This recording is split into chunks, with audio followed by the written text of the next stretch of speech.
KRL kembali alami anjlok di perlintasan antara stasiun Manggarai arah Sudirman. JKT48 akan tampilkan single terbaru secara perdana di malam puncak HUT RTV. Ya, kami juga akan menampilkan persiapan jelang konser Harmoni Cinta secara langsung dari studio RTV Cawang.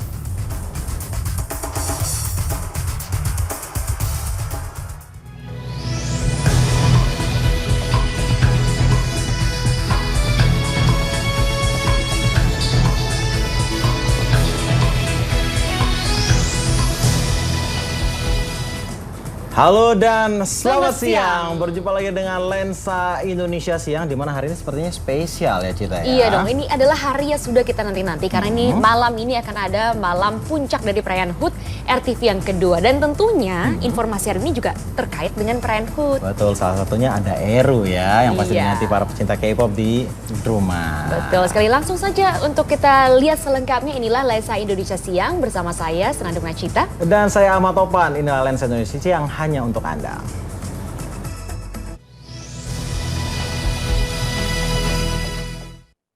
Ya, pemirsa, informasi pertama ini moda transportasi kereta rel listrik atau KRL kembali mengalami gangguan pada Rabu pagi tadi. Ya, KRL relasi Bogor Jatinegara ini anjlok di perlintasan antara stasiun Manggarai arah stasiun Sudirman Jakarta.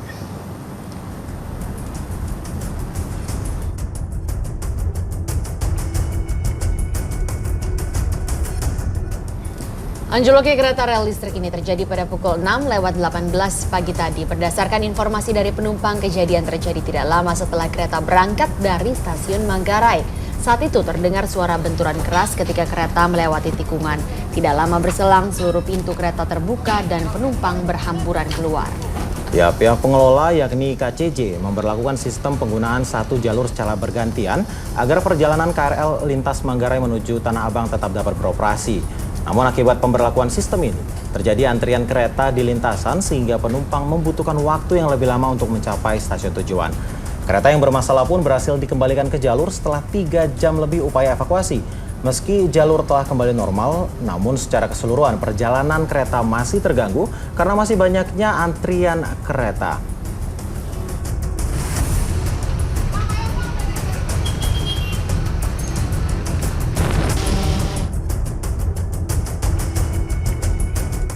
Pemirsa, anjloknya komuter lain di dekat stasiun kereta Manggarai tentu membuat penumpukan penumpang di sejumlah stasiun. Ya, pasti Cita. Ini bahkan sejumlah warga pingsan dan harus digotong akibat kelelahan berjalan menyusuri rel ke stasiun terdekat.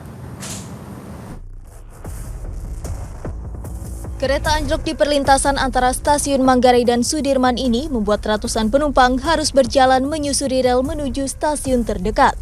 Anjloknya kereta juga membuat penumpukan penumpang di sejumlah stasiun. Di stasiun Manggarai, beberapa penumpang bahkan pingsan dan harus digotong petugas akibat perhimpitan dan kelelahan saat berjalan menyusuri rel. Sementara itu, akibat anjloknya kereta juga membuat ribuan pekerja terlambat tiba di kantor hari ini. Petugas pun membagi-bagikan surat keterangan keterlambatan kereta bagi para pekerja yang membutuhkan. Lama sih, aku juga telat banget. Harusnya kan masuk 8:30, sekarang udah jam 9 lewat. Selain di stasiun Manggarai, anjloknya kereta juga berdampak hingga ke stasiun Bogor. Ribuan calon penumpang yang hendak menuju Jakarta terpaksa harus menggunakan moda transportasi lain karena kereta baru bisa diberangkatkan beberapa jam kemudian. Dari Jakarta, Aryo Wibisono, RTV. Ya, pemirsa, terkait keterlambatan kereta, saat ini kita sudah terhubung dengan salah satu penumpang yang mengalami keterlambatan kerja karena kereta anjlok. Ya, ini ada Suparjo Rohman. Pak Suparjo, bisa diceritakan bagaimana kondisi pagi tadi? Ya, halo. Ya, Pak Suparjo, silakan diceritakan bagaimana kondisi tadi pagi setelah kereta anjlok. Ya, jadi saya ceritakan tadi saya berangkat pagi sekitar pukul 6:30. Ya, pagi itu sih masih lancar-lancar aja. Tapi ketika mulai masuk dari Lenteng Agung itu baru ada pengumuman kalau mengalami keterlambatan. Namun pada saat kejadian apakah penumpang langsung berhamburan keluar ataukah ada perintah untuk keluar ataukah seperti apa, Pak? Oh, jadi saat itu cuma dikasih tahu kalau ada keterlambatan, belum tahu sebabnya apa. Baru ketika di stasiun Pasar Minggu dikasih tahu ada masalah teknis, kemungkinan baru akan selesai pukul 10. Nah, itu hampir setengah dari penumpang, ada yang keluar juga, ada yang pindah ke kereta. Ke kereta yang lain. Ya, dikarenakan anjloknya, bagaimana dengan keterlambatan Anda ke tempat kerja? Biasanya sampai jam berapa dan karena anjlok jadi jam berapa? Biasanya sih kalau ke kantor itu 1 jam, tapi hari ini bisa sampai 2,5 jam. Berarti Anda mengalami telat ya sampai ke kantor ya? Iya. Apakah Anda sempat melihat ada penumpang yang mengalami pingsan dikarenakan harus berjalan jauh ketika kereta anjlok? Oh, kalau yang bisa nggak ada. Paling banyak yang pulang lagi. Karena dapat pengumuman kalau sampai jam 10. Oke, baik. Terima kasih Bapak Suparjo yang sudah bergabung bersama kami dengan berbagi terkait dengan pengalamannya di kereta yang anjlok pagi hari ini. Betul Cita, ya? sekali. Kita masih bicara soal komuter line. Betul sekali. Pemirsa, KRL komuter line Jabodetabek saat ini memang menjadi salah satu alat transportasi yang banyak digunakan warga. Ya, namun pada kenyataannya sejak awal tahun ini KRL komuter line juga kerap mengalami masalah mulai dari anjloknya gerbong kereta hingga rel perlintasan yang patah. 19 Januari 2016, jalur kereta listrik yang melayani rute Bogor-Jakarta terganggu. Akibat patahnya rel di kilometer 23 perlintasan Lenteng Agung Tanjung Barat, Jakarta Selatan. Kereta pun secara bergantian menggunakan satu jalur. Gangguan ini sempat membuat sejumlah kereta arah Jakarta menumpuk dan tertahan di stasiun. Akibatnya para penumpang yang hendak beraktivitas ke arah Jakarta memilih keluar dari stasiun dan beralih menggunakan angkutan umum lain. 10 Maret 2016, kereta Senja Utama rute Solo, Jakarta anjlok di dekat stasiun Tanah Abang, Jakarta Pusat. Akibat insiden tersebut, perlintasan kereta dari Manggarai ke Tanah Abang ditutup dan mengakibatkan penumpukan penumpang di sejumlah stasiun. Anjloknya kereta komuter lain juga pernah terjadi di perlintasan Manggarai 6 April 2016. Petugas harus mengevakuasi gerbong yang anjlok menggunakan mesin hidrolik. Akibat peristiwa tersebut, sejumlah perjalanan komuter lain Jabodetabek terganggu sejak sore hingga malam hari. Ya, pemirsa dan juga Cita ya, tapi dengan banyaknya kejadian di moda transportasi kereta ini bukan berarti bahwa perkereta apian Indonesia ini mengalami kemunduran. Betul sekali, karena PT KAI juga terus berbenah, salah satunya dengan perbaikan dan renovasi sejumlah stasiun.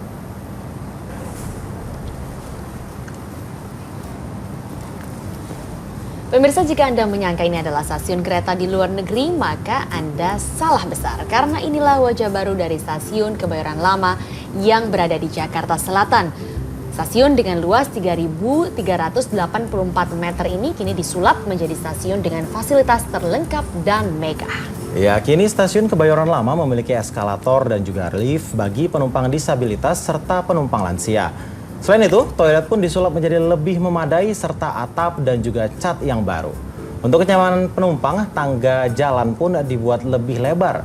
Dan dengan wajah barunya ini, stasiun Kebayoran Lama mampu menampung 6.609 penumpang setiap harinya.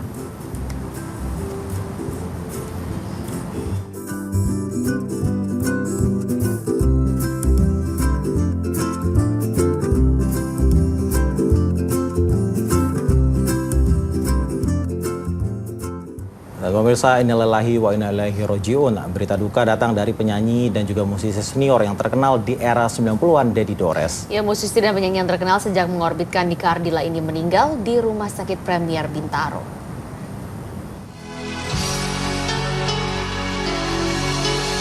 Di ujung malam yang sepi. Bagi Anda generasi 90-an, mungkin Anda masih ingat dengan lagu Cinta di Antara Kita.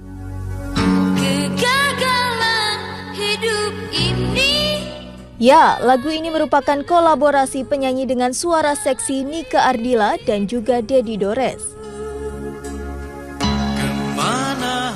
Namun kini penyanyi sekaligus pencipta lagu Dedi Dores telah pergi.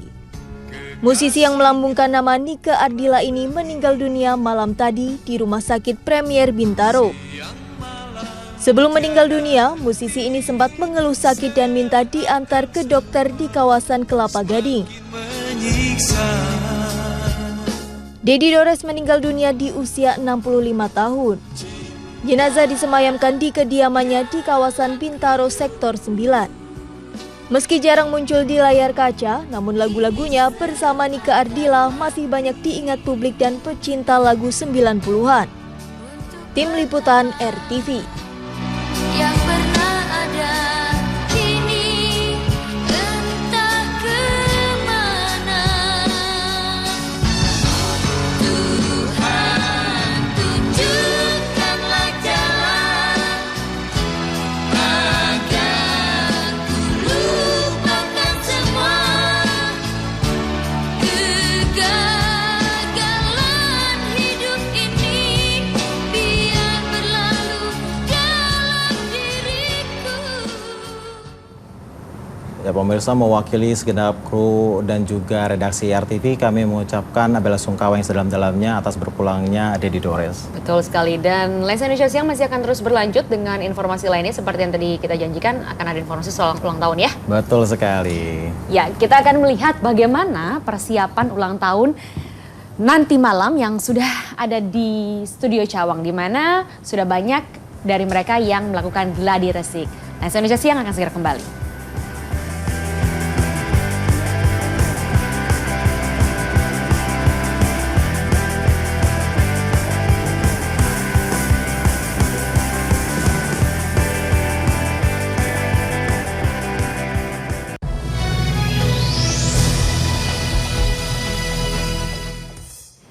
Anda kembali bersama kami di Lensa Indonesia Siang. Pemirsa, puncak kemeriahan ulang tahun kedua televisi kesayangan Anda, RTV, akan digelar nanti malam. Sejumlah musisi dan selebriti tanah air akan ikut memeriahkan acara malam puncak nanti. Kita akan bersama-sama melihat bagaimana persiapan acara ulang tahun RTV ini. Langsung saja kita sapa reporter RTV Maharani Nasution yang sudah berada di studio RTV Cawang. Maharani, silakan laporan Anda. Saya juga pemirsa di rumah, beberapa jam lagi kita akan sampai pada acara puncak HUT RTV yang kedua, Harmoni Cinta.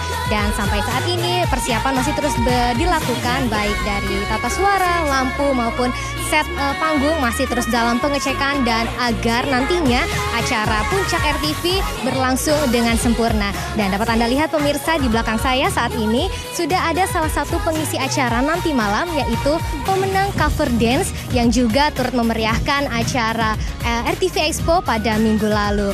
Dan nanti malam juga akan ada sederet artis papan atas ibu kota yang akan memeriahkan acara seperti Niji, Syahrini, Rizky Febian, dan juga nanti ada JKT48 yang akan meluncurkan single terbaru mereka dan juga kostum terbaru mereka perdana di acara HUT RTV yang kedua, Harmoni Cinta. Jadi untuk Anda pemirsa, jangan lupa untuk menyaksikan acara HUT RTV yang kedua, Harmoni Cinta di RTV yang akan disiarkan secara langsung pada pukul 7 malam nanti. Kembali ke studio Sheila. Baik, terima kasih Maharani Nasution melaporkan langsung dari studio RTV Cawang. Itu tadi baru sebagian kecil kemeriahannya ya Topan. Dan tadi kalau kita lihat ya bahwa tadi ada yang K-pop cover dance, ini kan dari pemenang. Dan selain itu juga pasti ada yang dinanti-nanti para pemirsa. Ini terkait dengan JKT48 ya. Betul, ini salah satu tamu utama juga ya di malam nanti, karena JKT48 nanti akan menyanyikan lagu terbarunya. Betul, karena mereka baru melakukan vote untuk anggota baru ya, di mana itu juga disiarkan di RTV. Nah, kira-kira seperti apa serunya lagu, apa judulnya Cita? Hanya Melihat ke Depan. Melihat apa ya? Mari kita lihat pemirsa. Bagi para penggemar JKT48, pasti tidak tak sabar ya menanti single ke-13 mereka yang bertajuk Hanya Melihat ke Depan. Nah, pada tanggal 7 Mei yang lalu, mereka telah melakukan vote atau senbatsu untuk memilih 16 member yang akan menyanyikan lagu terbaru mereka. Single baru ini diadaptasi dari lagu milik AKB48 dengan judul yang sama. Lagu ini mengajak kita untuk selalu melihat ke depan dan tak perlu menoleh ke belakang lagi demi menyambut masa depan. Beberapa member yang terpilih diantaranya berasal dari tim J, seperti Melody, Nabila, Sania, P, Gaida, Gabriela, Dena, Uti, dan Thalia Ivanka. Untuk tim T dan tim K juga ikut loh. Nah, JKT48 tentunya akan mempersiapkan lagu terbaru mereka secara perdana di acara HUT RTV yang kedua bertajuk Harmoni Cinta pada Kamis 18 Mei 2016. Tak hanya lagu, kostum dan koreo yang mereka tampilkan juga serba baru loh. Jadi bagi yang penasaran, jangan lupa nonton ya. Nah itu dia tadi cuplikan dari kemarin lagi konvers ya JKT48. Betul, konvers dan juga mereka kan ada anggota baru ya. Sebenarnya kalau untuk jadi anggota ini susah nggak ya? Ada peraturan kan biasanya ada peraturan nggak boleh ini nggak boleh itu ada nggak Itu sih? dia, nih untuk menjadi anggota dari JKT48 ternyata banyak banget, ada sederet peraturannya. Ini golden rule. Oh, namanya golden rule ya? Betul, 48 family. Yang pertama nih ternyata mereka tidak boleh memiliki pasangan loh. Jadi pacar, tunangan, atau menikah itu tidak boleh. Jadi selama berkarir ini nggak boleh pacaran? Nggak boleh, dan juga tentunya nggak boleh berhubungan intim. Ada lagi aturannya mereka tidak boleh berfoto dengan orang lain selain orang tua dan juga keluarga dekat. Loh, kalau ada fans yang mau ngajak seperti apa ya? Susah juga ya Iya, jadinya. nggak ngerti, nanti kita harus tanya. nanti Betul, malam dan ya. juga katanya tidak boleh memiliki video dengan orang lain selain orang tua dan juga keluarga dekat. Jadi selain foto, video juga tidak boleh. Kemudian juga tidak boleh memfollow atau follow back orang lain. Waduh, ini Yang susah ada ya. juga nih yang tidak boleh. Ini bagus nih aturannya, tidak boleh berkata kotor atau membuat keributan di tempat umum. Betul sekali, dan juga ini tidak boleh membeda-bedakan fans dan tidak boleh mengesampingkan fans ya. Lucu ya, banyak aturan-aturan yang ternyata harus ditaati oleh Betul, mereka. tapi ini sebenarnya bisa jadi apa ya, kayak jadi role model ya bagi para orang tua karena peraturan-peraturan ini sebenarnya bagus ya untuk anak-anak kan ya. Benar, dan ini memang kegiatan yang bisa dibilang positif ya. Jadi bergabung dalam sebuah grup musik, mereka menyanyi, menari. Jadi kegiatannya arahnya gitu ketika remaja positif. Betul sekali. Dan pemirsa, berbicara tentang JKT48 ini kan ada banyak ya Cita ya. Ada berapa? 3 tim ya? Betul. Apa aja sih sebenarnya itu Cit? Iya, ini juga kita ada cuplikannya mengenai tim-tim yang ada di JKT48 ini.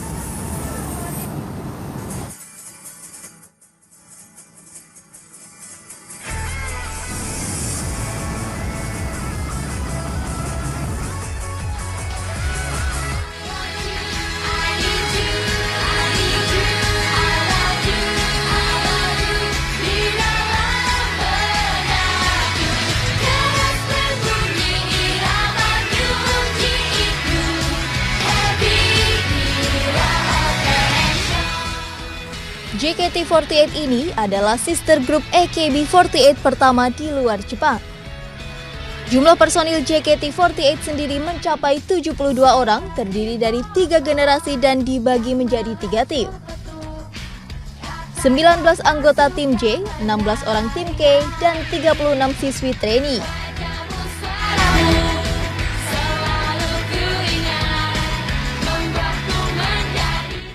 Perekrutan personilnya sebenarnya hampir sama dengan girl band, yaitu melalui audisi. Bedanya, bila girl band memang mencari orang-orang yang sudah siap untuk diorbitkan alias produk jadi, kalau untuk grup idol justru mencari karakter untuk dicetak melalui pelatihan-pelatihan bakat. Nah, sistem ini juga berlaku di JKT48.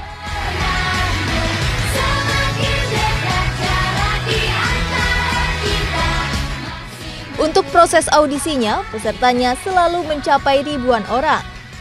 Misalnya di tahun 2011, audisi generasi JKT48 pertama, pesertanya mencapai 1.200 peserta.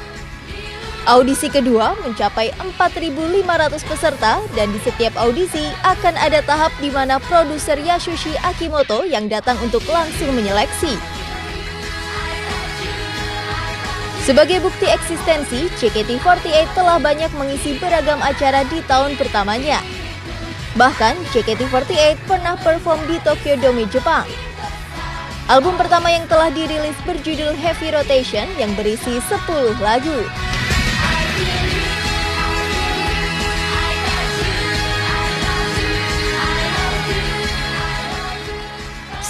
Itu dia tadi JKT48. Dan selain JKT48 ada siapa lagi? Ada Eru, di mana Betul Eru ini sudah sekali. datang ke Indonesia ya, dan sudah di Jakarta dan siap akan melakukan penampilannya nanti malam. Betul, kami akan tampilkan cuplikannya usai pariwara tetap di Lensa Indonesia Siang.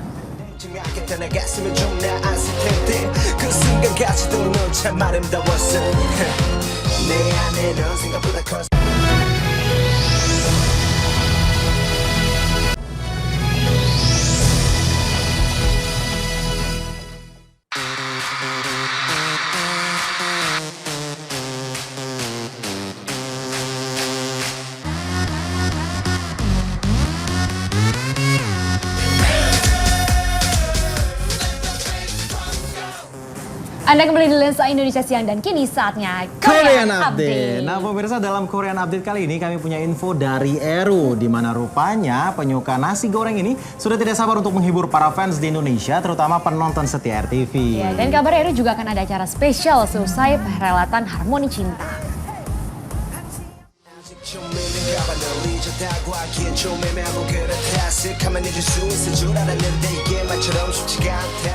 Eru sepertinya sudah tidak sabar menghentak panggung puncak perayaan ulang tahun RTV yang kedua malam ini. Penyanyi Korea yang memiliki nama asli Cho Sung Hyun ini tiba di Jakarta pada Selasa malam, tepatnya pada pukul 20.10 menggunakan Korean Airlines. Bahkan saat berada di pesawat, Eru menyempatkan diri untuk mengunggah foto selfie-nya yang tengah bersiap menuju Indonesia. Dalam gelaran Harmoni Cinta, Eru akan membawakan 2 lagu spesialnya.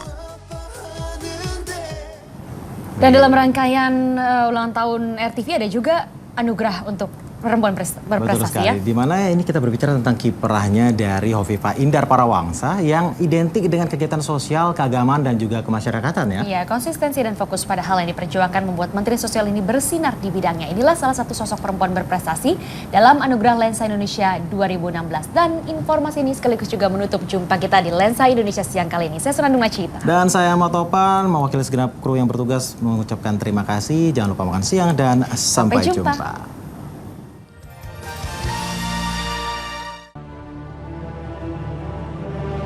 Sang penggerak, sebutan ini lekat dengan sosok Hovifah Indar Parawangsa. Menteri Sosial dalam Kabinet Kerja Jokowi JK 1 ini sejak muda dikenal aktif dalam kegiatan sosial, keagamaan, dan juga kemasyarakatan.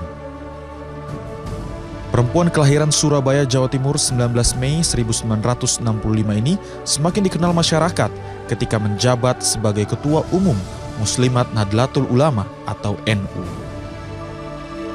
Tahun 1996, saat Hovifah menjadi Menteri Negara Pemberdayaan Perempuan dan Perlindungan Anak, ia aktif mengajak perempuan Indonesia untuk membangun koperasi dalam rangka program pemberdayaan ekonomi perempuan Indonesia.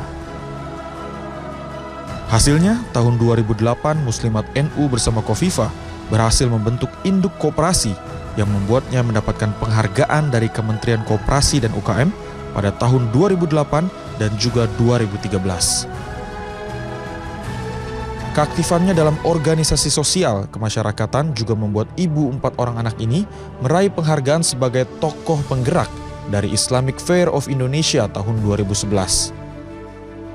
Di tahun yang sama, Hovifah juga mendapat penghargaan dari Kementerian Kehutanan atas kontribusinya menggerakkan warga Muslimat NU dalam gerakan menanam pohon yang dalam kurun waktu 5 tahun mencapai 1,8 juta pohon.